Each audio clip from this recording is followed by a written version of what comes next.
Are you ready to become an escapreneur? Well, you are in the right place. Welcome to the Bye Bye 9 to 5 podcast, designed by brilliant women, especially for brilliant women who want to create the life of their dreams by escaping the 9 to 5. Welcome to Bye Bye 9 to 5 podcast, where we are helping women to reshape their lives. They're escaping the 9 to 5 and working on a business that they love. Listen to the podcast at byeBye9to5podcast.com. Subscribe to the podcast and definitely comment on the episodes. So today, I have an extra special guest. Her name is Frankie Croker, and she's my daughter. So I'm so excited to have her. But before I do the introductions, let me get rid of the elephant in the room. My jaw is swollen. Yes, it is. And the reason being is because I am getting some dental work done with implants, and they are prepping for it, and they have to prep the gum, and the preparation causes the gum to swell. So it's not painful. I am not torturing myself while I'm doing this. It is fine. So now back to introductions. This is my eldest child, Frankie Croker, and she is an Etsy strategy coach. And Frankie helps creative entrepreneurs start, sell, and market on the Etsy platform.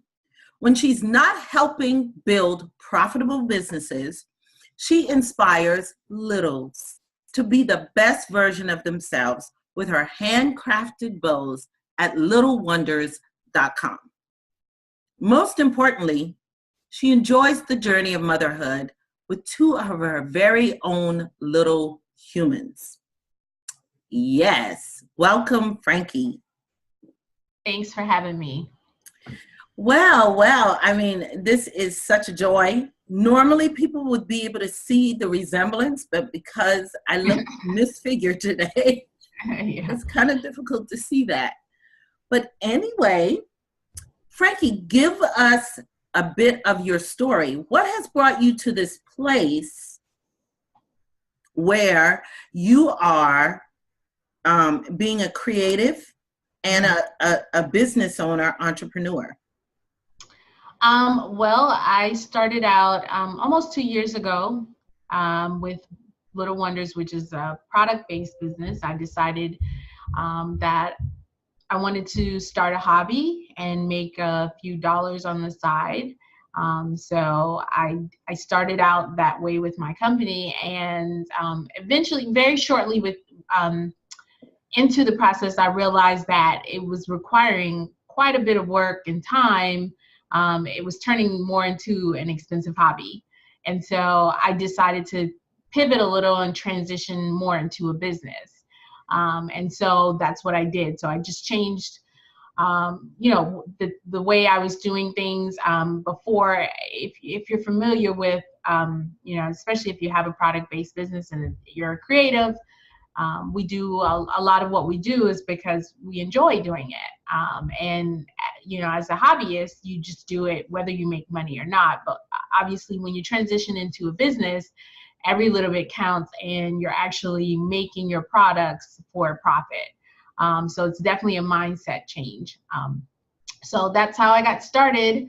And from that point up until now, I have basically, in the process, I've went through a lot of trial and errors. I've made a ton of mistakes.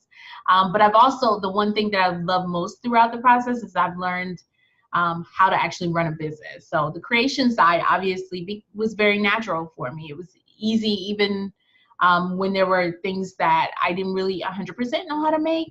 Was very effortless for me. But the business side was all new. I had no guidance, and pretty much learned everything as I went until eventually I decided to take on some courses to kind of get some additional training.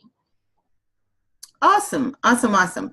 Now, audience, I want you to pay attention to a couple things.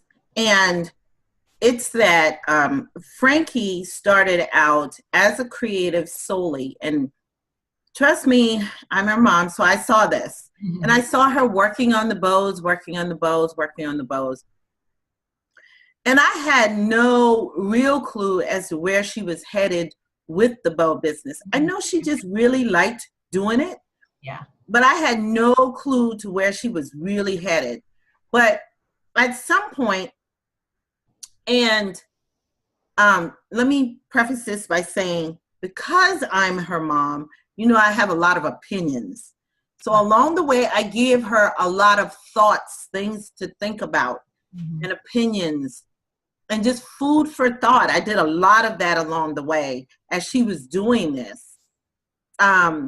But she is right when she said, you know, she didn't come to me for a lot of help, even though she knew that I had been running a business. She did all the research, which to me is the perfect way to do it, because then you feel the struggle, you feel the challenges, you feel the pain of it all. Sure, absolutely. And so every now and then, her and I would brainstorm ideas. We would talk about different things, but the bulk of her knowledge came from her just being aggressive and determined and persistent enough to really get out there and get the knowledge that she needed to operate her business. And so that is a nugget, that's a golden nugget, because sometimes, you know, I know that they have a lot of coaches out here who are willing to teach you a lot of things, but this is what I will tell you as a coach. There is no coach that can teach you everything. Right. There is no coach that can walk you through every piece of it. The bulk of your business, even when you hire a coach is only contributing about 10 to 20% of your business. The rest of that, the other 80 to 90% is all you. Yeah, absolutely. Yes, you have to be determined. You have to really, really want this. And so Frankie just took it upon herself to do all of that in order to move her business forward. Now, this is the first time, and I wanted to bring Frankie on the show because we're talking about list building this month. Mm-hmm. And this is the first time I've actually had, which is really, really juicy for me, the first time I've had a creative on the show. Mm-hmm. Everybody else that has been on the show has basically had a background in coaching, and it started out in coaching even at some point. Frankie actually started as a creative. Now, Frankie, just for my listening audience, some of them may be creatives. Tell me what are the major differences by being just a creative or being a creative and a business owner? Well, as a creative, you kind of miss out on a lot of business. You don't maximize your business opportunities. So you, as a creative, you focus a ton on product creation and development, and you really don't hone in on a lot of the business aspect, which is what ultimately gets you the success that you're looking for. So I'm familiar with that because that's where I started. Even when I started realizing, when I said, okay, I want to transition to a business, much of what I did was creating products, like just pumping out products. And for months there were, lots of products that just kind of really sat around and collected dust because I wasn't really running. I was running a business, but not effectively. And I think so many times us as creatives, we get caught with the behind the scenes of creating products and not really really maximizing ways to make sales, which is marketing. Like you said, email list. I love list building and everything about email marketing. I've I remember at one point that was something that was foreign to me. And a lot of creatives, it's like, that may not even apply to me, but it really does. And so I learned I learned what I needed in order to create my email list and maximize it. And so a lot of those things, when you're just a creative, you tend to miss out on those opportunities that really can take your business, to the next step, to the next level of growth. As a creative, you tend to kind of plateau after a while, and that's what I noticed in the beginning. But then when I implemented things like email marketing and Pinterest and being more social on my social media outlets, that really helped me grow to the next level. And that's basically what pivoted me into starting my service-based business, which is Hello Frankie & Co. Because I wanted to be able to teach other creatives that, yeah, you can still, do what you love, but maximize that growth as well. It's not for everyone. If you just enjoy doing, just making your products and doing it as a hobby and not really caring about profits, then that's great. I applaud you. But obviously, if you want to see the growth, if you want to, leave your full-time job and, make this something that you can work on every day, then you would definitely have to pivot more into the business aspect of it and implement marketing strategies that will help maximize the growth of your business. Awesome. You said so many good golden nuggets in there. I couldn't keep track of them. But one of the things you said on the very end is huge, super, super important. You know you better as a creative than any other person on the planet. Sure. So if your focus is not making 6 figures a year or 5 figures a year in your business and growing to your heart's desire, if you're just enjoying creating those products, that's your passion. Yeah. And so you want to work in your passion zone. For me, the passion zone and the genius zone, because it's my thought that we all have genius. Right. We're all geniuses. Right. So for me, the passion and the genius zone coincide. They sync up. Mm-hmm. So I feel like when you're in your passion zone, you are in your genius zone. And so you are really working towards being at your full potential. So right. When you are doing that, if you have no desire to profitize it to a point where it sustains you or where you can even leave your 9 to 5, mm-hmm. I'm all for leaving the 9 to 5. Right, exactly. That's my thing. But if you feel like, I love my job, I want to keep my job, I want to stay here, I just want to do this on the side, whoever buys it, whoever doesn't, then you're fine. You want to work in that genius and be good with it. Right. But if you have the desire to do that, know that it is possible. Now, one of the things that Frankie says is a fun fact about her is that she's an introvert. I'm her mom. I know she is not an introvert. But everybody, when they are, because I used to say this myself. I used to say that I was an introvert. And I'm sure if you ask Frankie, and sometimes this is what I say. I'm an introvert with extrovert tendencies. Mm-hmm. So when I need to be an extrovert, I truly can. And I'm sure that, Frankie will attest to that, I love my space and quiet time and being with myself. But when I need to entertain others, I can. Mm-hmm. And so a lot of times creatives, I believe, think that because they are introverts, that they cannot have extrovert tendencies, mm-hmm. or they feel it's too painful to have extrovert tendencies, or they feel it's not them and they don't want to do it. Mm-hmm. But sometimes, as an introvert, wouldn't you say that there are times when you need to step outside of that role? And I always look at being an introvert or an extrovert, whatever, as a role that we have kind of placed ourselves in. Mm-hmm. Because at any point in time, we can step outside of that role. So how does being able to step outside of that role help with your business? Well, it creates more visibility for yourself and your business.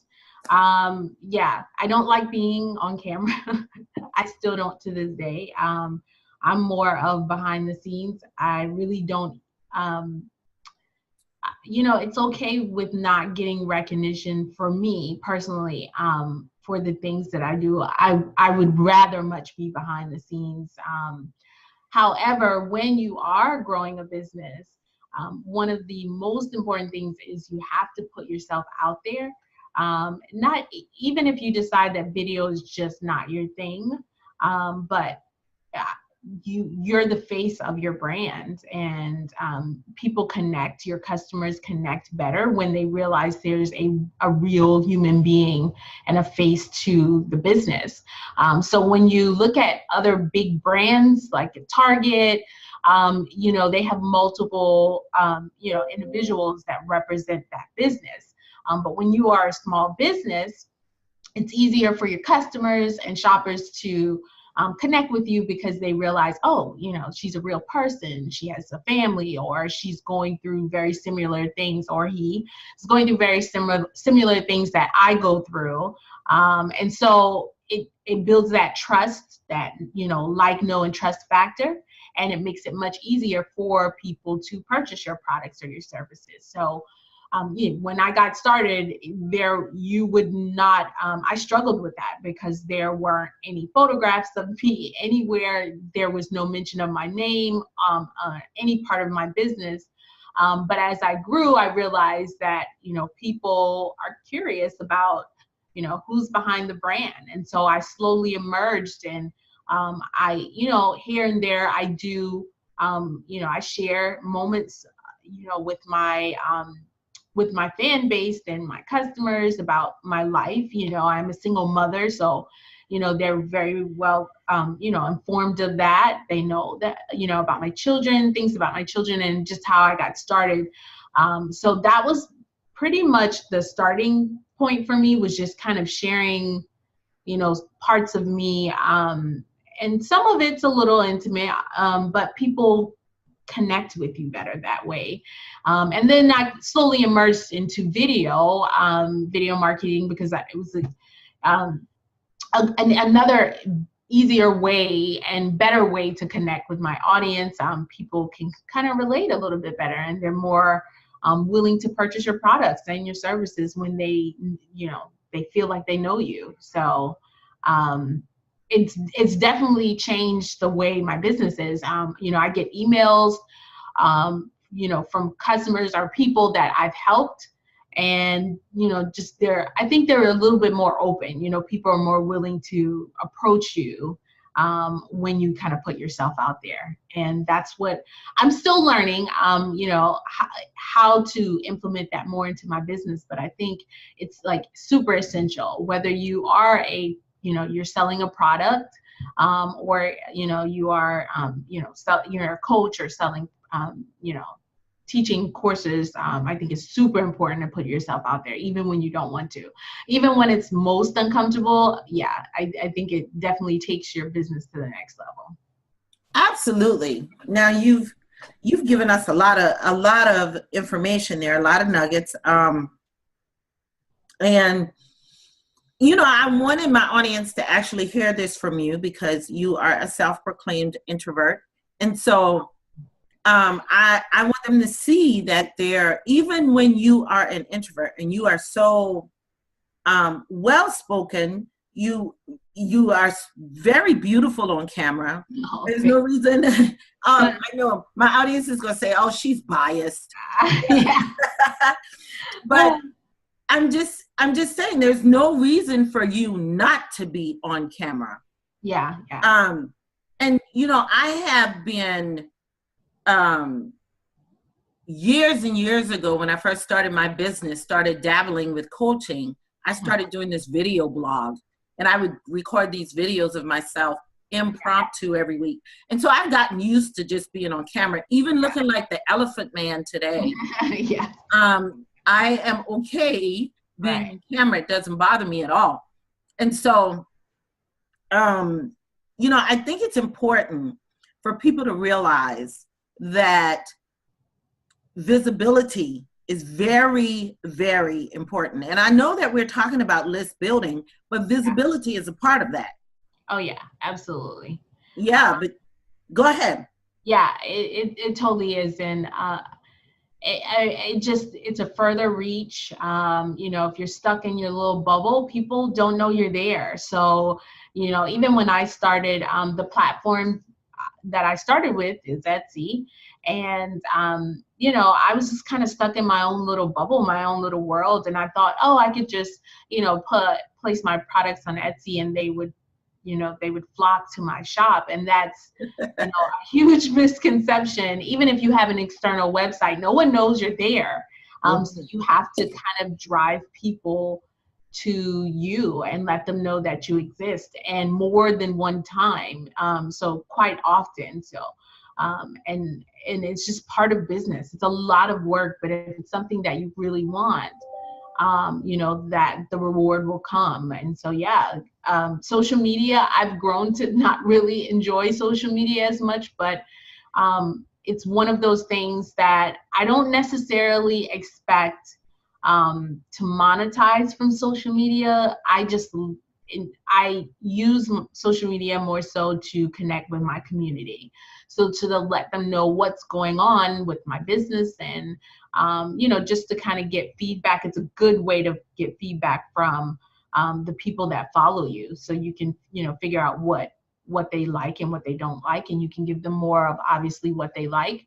But I use more my email list more to really monetize and connect on a deeper level. Obviously with social media, there's much more distractions compared to having an email list. So people kind of get stuck on the Instagram, the Facebook, and they may jump over to the next competitor or not even make it to your website or your blog. But with email lists, you can send an email and it goes directly to the subscriber. And I've seen it. I am a total believer, and I geek out on email and email marketing because it has definitely done wonders for my business. So, especially in regards to sales. And it's nice because you get comfortable. I love, outside of blogging, I love emailing my list because you can, it's like talking to a friend, and I feel like they connect better with you as well. Absolutely. Now, important here, I need to mention this. You talk about, just hearing you talk about email lists, because that is something I said it, I struggle with the email list. And the reason being is because, and Frankie knows this, I move very quickly. Mm-hmm. So I don't really, in order to have a conversation with a friend, you got to slow down at some point and really have a conversation with a friend. Yeah. And sometimes, because I move so quickly, that's a hard concept for me to grasp, because I really want to have this quick conversation and move on. But sometimes you're not able to do that as effectively with email. There are times when I've learned how to have a quick conversation with my email subscribers. Yeah. And then there are other times that I know I have to slow down and have a longer conversation, because there's some topics that are worth that. Right. And so I went to a content marketing event here in Atlanta a few weeks ago. Mm-hmm. And one of the things they said there that content is will and always has and always will be king. Yeah. Because of the simple fact that you need it for everything you do. Right. List building, you need it for what we're doing here on podcasts, in your social media. You just need content. Right. So how do you effectively use content in your email, your list building process? Well, typically I will create a blog, whatever my blog post is, and I repurpose it throughout my email and my social media. So it's not, in the beginning, it was almost like pulling hairs because it was like I didn't really know what to talk about with my list. And so I realized not only is it just more time effective, but you basically is just repurposing what you're talking about in your blog. Everyone doesn't read your blog post. So you kind of spread that content across all of your marketing channels. So typically I will write a blog post and kind of pull key elements from that blog post and talk about it with an email. And I typically format my emails with talking about something personal that has happened in my world in relation to that particular topic, and then I will transition into the topic and point, kind of give my audience direction as to where I would like them to go. So if I'd like them to go to a video that I made, or maybe the actual blog post to get more detail, then I will do that. And then throughout the week, I will take that content from my blog post and kind of spread it throughout my social media. And then obviously I use Pinterest quite a bit to drive traffic. So I use that as well to drive traffic back to all of my content. So I'm all about repurposing because it really helps with managing my time and not having to think about new topics to come up with for all of my marketing channels. So that is awesome. Now, listen, my audience, don't tell anybody that I am learning some things from my, I don't want anybody to know that. But, I have been told that many, many times before, Frankie, that I should blog and repurpose. Yeah. Now, blogging is not one of my favorite things to do, but I've been considering it a little bit more recently since I am transitioning some models in my business models in my actual coaching business. Right. So, thank you for sharing that, because that gave me an aha moment with the fact that, this may be something that work with my new business models moving forward, where I could do a blog, repurpose the content throughout my different social media channels. Because I'm also trying to figure out a way to increase my social media channels involvement. I can be found on almost every social media channel, right, but I'm just not active there. Right. And so I'm trying to figure out a way to do that. So that's interesting. Thank you for sharing that. That was definitely a golden nugget from my audience that's listening. Repurposing. And it sounds like Frankie has got that down. Reach out to her for sure at hellofrankieandco.com. And that's FRANKIE, hellofrankieandco.com, to get some tips on that. Yeah. Absolutely. So now, do you have any of the bows? I'm sure my audience would like to see them. I know. It's so easy. It's so easy to not show them, but you can just show them on screen. I do. I have a couple here. Let me just kind of reach out. So we have, I started out making traditional bows, and then, which I started out making single bows. So this is a leather bow, and then this is one of our popular schoolgirl style bows that we make. Nice. Yeah, and the pigtail bows. So We started, or, when I started out, I was just making single bows, and now I've transitioned also with adding a subscription service to my bows as well. So, one of the things that as a mom, although I am a mom of boys, in general, whether you are a mom of girl or boys or mixed, we always try to find things to make life a little bit easier, because parenting is super tough and seems like there's not enough time in the day. So the subscription box was a great way to make it really convenient for moms with girls. I can only imagine, and I'm sure you can chime in, how life was when I was younger. With my boys, it's super easy because they don't care what I throw on them. But with girls, there's so much more that goes with the process. So, having a subscription box, you don't have to really worry about, what bows to get each month or to order them. They come straight to your door. It's super convenient. And, we try to make it as super easy for you guys as possible. So that's a service that an option as well, but we also, again, offer single bows as well for moms, so, and their little ones. So that's very nice, Frankie. I love the way that you have taken your basic creative hobby, because that's really what it started out as, and you have transitioned it into different business models to include a subscription service as well as a coaching business. I love it, love it, love it. Right. And so, definitely so. I mean, that, when I tell people your story, they were like, she doesn't have any girls. No, she doesn't. And maybe this is Frankie's way of saying, I wish I had a girl and this is what I put her in. I don't know. Yeah. But yes, I can truly tell you it's very, very difficult, especially when you're working and trying to manage a family and life. Having a little girl is just a special thing. Very, very special thing. Yeah. Yes. And so I come from a family of girls. Mm-hmm. It's amazing.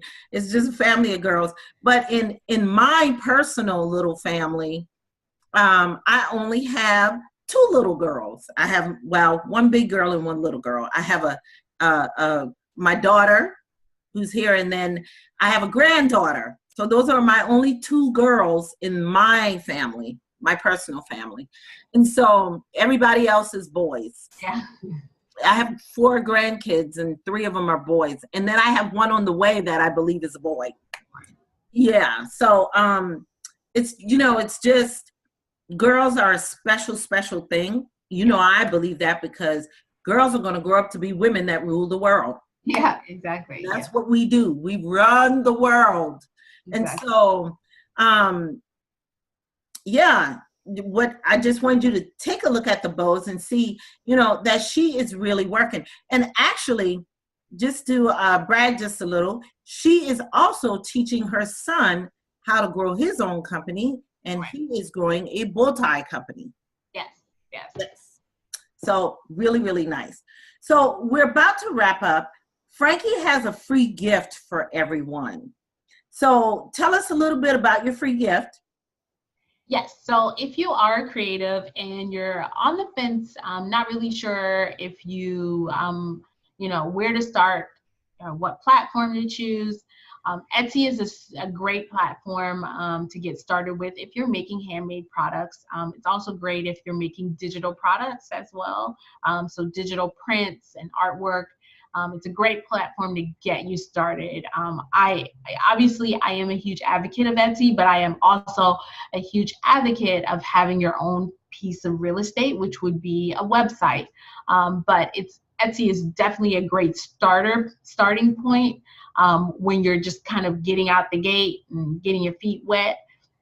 So I decided to create a free email course. It's a 7-day course. And each day you will get an email, and it teaches you how to set up your Etsy shop when you're getting started. And a lot of the key elements that so many new sellers, I myself was one of them, that I wasn't really aware of. And then over time, obviously I learned what was needed in order to gain success. So this course, I think it's super helpful. It's chock full of information. I tried to pack in as much as I could to help you along the way.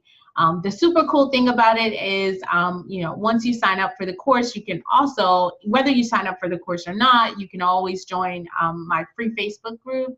It's Etsy Kickstarter, and there are prompts throughout that our Facebook group specifically for the course. And if you ever have any questions, I am right there, and I can give you some guidance to help you along the way. So, and obviously the group is super helpful. It's not just new sellers, they're seasoned sellers, so they're super helpful as well with helping you with any answers or any troubles that you may have. So this course is definitely great for someone who hasn't yet started Etsy, or maybe that is new to starting on the Etsy platform. Absolutely. And please, to those of you who are listening who are creatives, and you may listen to this and you may say, well, I'm not just a regular business owner. I'm actually, I actually make something. So how is that handled? Reach out to Frankie. I'm sure she'll be able to answer your questions for you, and she'll be able to point you in a direction that you need to, that you could possibly go in to be able to get your products and get started. And with any business, it's a process.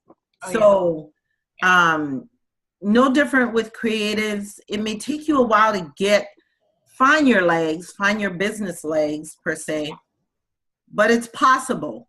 But you got to start somewhere. So definitely reach out to Frankie. I will include, as we're doing the promotions for this, you will see all of Frankie's information, as well as on my Kim Wiggins coaching page. You will be able to find a page dedicated to her with her free gift link and where to find her on social media, including her Facebook group. Frankie, I am so happy to have you here. Can you give me one thing you would leave with my audience today? One piece of advice, any tips, one thing. If it's your desire, then go for it. I come across a lot of creatives that just not really, nervous about starting something new, starting a shop, actually starting a business. And the longer you wait, it's just prolonging the process. When I opened my shop, I only had 12 products. Now I have well over 150 products in my shop. So it takes time to build up to that, obviously, but go for it. Don't let you not having a perfect website design stop you, or that your photos aren't that great. If looking back at a lot of my old photos of my products, I cringe, now looking at them, because I was like, what was I thinking? But you have to start somewhere. And obviously, the more you do it, the more comfortable you become, and the better you become at it. So definitely don't let those little things stop you from getting your business up and running. Obviously, the longer you wait, you're going to prolong the process and you'll regret it. So I say go for it, even if it's not perfect, even if you don't have a huge email list, even if your website design isn't all that great, or you don't have the funds to really, have this, full on branded business. It's okay. I mean, when I started, I purchased the logo from Etsy for $10. A lot of the products that I made in the beginning, I don't even make now. So it's okay to transition. Evolving is part of life, and it's part of business. So there's a lot of things that I did in the beginning I no longer do, or I've revamped them to give it more quality. So definitely don't shy away from that. There's a lot of free resources. You don't have to buy this huge package of tools to use in order to grow your business. I started out with MailChimp, and I loved it for a while. Now I've transitioned to Aweber because of some of the benefits that I really like. But you don't have to pay for a lot of things if you don't want to. I use Canva all the time, and I use the free resource of Canva. So, don't feel like you have to have a buttload of money and you have to use all of these expensive resources and tools to get started. Just go for it. And as you grow, obviously you can add more to your belt, and you can, maybe pivot and change the things that maybe aren't working as great, or use something that probably provides a little bit more efficiency for your business. Very nice. Very nice. And with that, her favorite quote is, focus on where you want to go, not on what you fear. So that falls right in line with that. Yeah. It does. It does. Thank you so much for being my guest today, Frankie. Thanks for having me. You are so welcome. This concludes our episode of the Bye Bye 9 to 5 podcast, where we are helping women to live their greatest life. Definitely subscribe, like, and comment on the show. And we will see you on the next episode. Have a wonderful, wonderful day. This episode of the Bye Bye 9 to 5 podcast has ended, but it doesn't stop there. Be sure to subscribe for more strategies and advice to help you move from employee to escapreneur, to have the kind of success you have always dreamed of without sacrificing family or time. And don't forget to rate and review us so we can continue to bring you the best content possible to motivate and encourage you on this journey. See you on the next episode.